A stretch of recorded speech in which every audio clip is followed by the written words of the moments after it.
The first thing anyone notices about a shadow is that it always moves just out of reach. John Ramirez learned this lesson early, though not in a classroom, nor from a parent, nor from any book. He learned it in the silence of his own room, the silence broken only by whispered chants and the occasional flicker of candlelight. John was born in a quiet suburban town in the United States. On the surface, his childhood was unremarkable. He attended school, played sports, and had friends. But there was always a hunger in him, a craving for something beyond the ordinary, something that pulsed in his chest and whispered his name at night. It started small: curiosity about the supernatural, fascination with ghost stories, a desire to see the unseen. By the time he was 13, that curiosity had become obsession. He found himself sneaking into the local library late at night, poring over obscure texts on witchcraft, alchemy, and ritual magic. Symbols, words, and illustrations seemed to jump off the pages and etch themselves into his mind. The feeling of knowing forbidden truths intoxicated him. I felt alive in a way that nothing else could give me, like I had stumbled into a world where I could be powerful, untouchable. It wasn't long before experimentation began. Candles, salt, herbs, and odd symbols were not enough. John craved a connection to something deeper, something alive. He discovered a small occult group that met in the basement of an abandoned warehouse. They were older, experienced, and dangerous, but they saw in John a raw potential. They welcomed him, taught him the language of ritual, the subtleties of summoning, and the rules of the unseen. At first it was thrilling: rituals in the dead of night, chants that made the hairs on his arms stand on end, symbols etched in blood, and offerings that made his stomach churn but filled him with a sense of power. These became his world. Each step drew him deeper. Each ritual was a stairway into darkness. By 16, John was no longer a student, he was a practitioner. He began performing rituals alone, experimenting with elements that even his mentors warned were dangerous. And the results were undeniable: visions, inexplicable events, premonitions, and the feeling that he could influence the world in ways ordinary people could not. But power has a cost, John learned. It began subtly: shapes moving in the corner of his eye, shadows lingering too long, whispers that made him question his own sanity. Sleep became elusive, replaced with restless nights of anxiety and strange dreams. Sometimes he would wake in the middle of the night, drenched in sweat, convinced that someone or something was watching. I told myself it was fear. I told myself it was weakness, but deep down I knew something had followed me into my own life, John confessed. His obsession grew, consuming friendships and family ties. By 18, John had fully embraced a lifestyle that outsiders would call unthinkable. He became notorious among occult circles, respected and feared. Other practitioners sought his guidance. Some whispered that he could manipulate the elements, influence luck, even control the actions of others. Yet beneath the veil of triumph, John felt a gnawing emptiness. Each success, each display of power left him more isolated. The darkness he had courted so eagerly began to seep into his mind. He became trapped in a cycle, seeking power, feeling hollow, seeking more power, feeling even emptier. One night, during a particularly intense ritual, John experienced something that would haunt him for years. He had gathered all the implements: black candles, ancient books, and symbols etched in blood. He began to chant, summoning forces he thought he could control. The air grew thick, heavy with a presence he had never felt before. Suddenly the candles flickered violently, and a coldness unlike any other swept through the room. John felt himself being pulled into a void of shadows, a darkness so complete it threatened to consume him entirely. He had always sought power, but now he realized this was something far beyond his understanding. And then, amidst the terror, a voice, clear, commanding, and utterly alien, spoke, "This is not the life you were meant to live." John froze. Every instinct told him to continue, to fight, to assert control. But the words pierced him, touching a part of his soul he had long ignored. Fear, raw and primal, gripped him. For the first time, he understood that the darkness he had embraced was not a tool, it was a master. That night, John left his room in silence, the candles still flickering behind him. He did not sleep for days. When he finally did, his dreams were filled with flashes of light, voices of warning, and images of a life he had never known, a life untouched by darkness, a life he had long dismissed. It was the first crack in the armor of his obsession, a crack that would grow, slowly, over the years, until it became impossible to ignore. By the time John Ramirez reached his early 20s, his life was a labyrinth of secrets, power, and fear. He had gained a reputation among occult circles as a master practitioner. Others sought him out for guidance, to witness his miracles, or to receive the blessings or curses he could wield. Yet, despite his outward confidence, John felt an increasing hollowness. Sleep eluded him more than ever. His dreams were plagued with grotesque visions, faces twisted in anguish, shadows with eyes that seemed human yet not human, and whispers that taunted him with truths he refused to acknowledge. Something was stirring, a presence he had unwittingly invited into his life, and it was growing stronger. It was during this time that John decided to perform a ritual unlike any he had attempted before.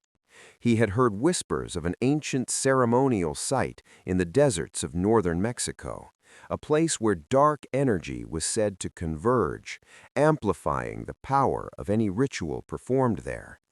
To John, this was the pinnacle of his work, a chance to prove that he could master forces beyond imagination. The journey itself was grueling. The desert at night was silent except for the distant howl of coyotes and the wind that carried whispers John couldn't fully understand. He arrived at the site, a rocky plateau, jagged stones scattered like broken teeth, and a strange stillness that pressed on him like water. There was no moon, only a sky dotted with stars, cold and distant. John set up his ritual. Black candles, chalked symbols on the stone, herbs burned in small fires, and his own blood drawn carefully and offered to what he believed were powerful spirits ready to serve him. He began chanting, his voice steady, commanding, reciting incantations that had taken him years to memorize. At first, nothing seemed unusual, just the hiss of the burning herbs and the crackle of the small fires. But gradually, the air thickened. The wind died down, leaving an unnatural silence. Shadows gathered, not on the edges of the rocks, but in the center of his ritual circle, swirling and twisting like smoke, alive with intent. John felt the first real pang of fear in years. The shadows grew darker, heavier, pressing against his chest. He had always believed he could command the forces he summoned, but this was different. He could feel a weight in the air, a sentience that studied him, judged him, and threatened him. Suddenly, a shape emerged from the darkness, a figure, taller than any human, cloaked in black, its face obscured but radiating malevolence. The fires around John's circle flickered violently, and the scent of sulfur filled his nostrils. "Who dares summon me?" The presence seemed to speak, not in words, but in a cold, bone-deep voice that reverberated inside his skull. John tried to speak, tried to assert control, tried to command the entity as he had done countless times before, but his voice trembled, and the words fell flat. The entity moved closer, and the temperature dropped sharply. John felt the icy fingers of fear crawl over his spine. For the first time in his life, he felt utterly powerless. And then a memory surfaced, unexpected, vivid and piercing, a Sunday morning from his childhood, watching his grandmother kneel and pray by the bed. The simplicity of her faith, the warmth of her voice, the unwavering belief in a God who loved him, it was a stark contrast to the cold, oppressive darkness surrounding him now. A single thought emerged in his mind: God is real. He is stronger than this. John fell to his knees, trembling, tears streaming down his face. He screamed, not a scream of defiance, but of desperation. "Please, deliver me," he shouted, words raw with fear and hope. "I cannot do this alone." For minutes that stretched like hours, the shadows writhed and surged, as if resisting his plea. Then, gradually, the figure began to fade, dissolving into smoke that dispersed into the desert wind. The oppressive weight lifted, the air warmed slightly, and the stars above seemed brighter, calmer, and full of promise. John collapsed to the ground, chest heaving, drenched in sweat. He had survived something no ritual or preparation could have defended against. And in that moment, he realized that his pursuit of power had been a dangerous illusion. The forces he had courted were real, terrifying, and utterly uncontrollable. That night marked a turning point. For the first time, John understood that life was not about dominion over supernatural forces, but about surrender to something infinitely greater than himself. The emptiness that had plagued him for years was a void that only faith could fill. Returning home was not simple. The occult world John had known was not forgiving. Colleagues who once admired him now regarded him with suspicion, and some openly threatened him. Objects, symbols, and remnants of his rituals seemed to resist being discarded, as if the darkness itself sought to reclaim him. But John persevered. He destroyed the artifacts, burned the books, and severed ties with the people who had drawn him into that world. More than that, he began a journey of spiritual healing, learning to pray, studying scripture, and seeking guidance from those who had walked the path of faith before him. It was not instantaneous. Nightmares continued, shadows lingered in the corners of his home, and the memory of the entity in Mexico haunted him. Yet with every day, every prayer, and every step forward, the darkness receded and a new light took its place. John Ramirez had faced a force beyond comprehension and survived. But survival was only the beginning. Redemption, he realized, required courage, humility, and a willingness to share the story that could save others from the path he had once walked. The man who returned from Mexico was not the same John Ramirez who had left.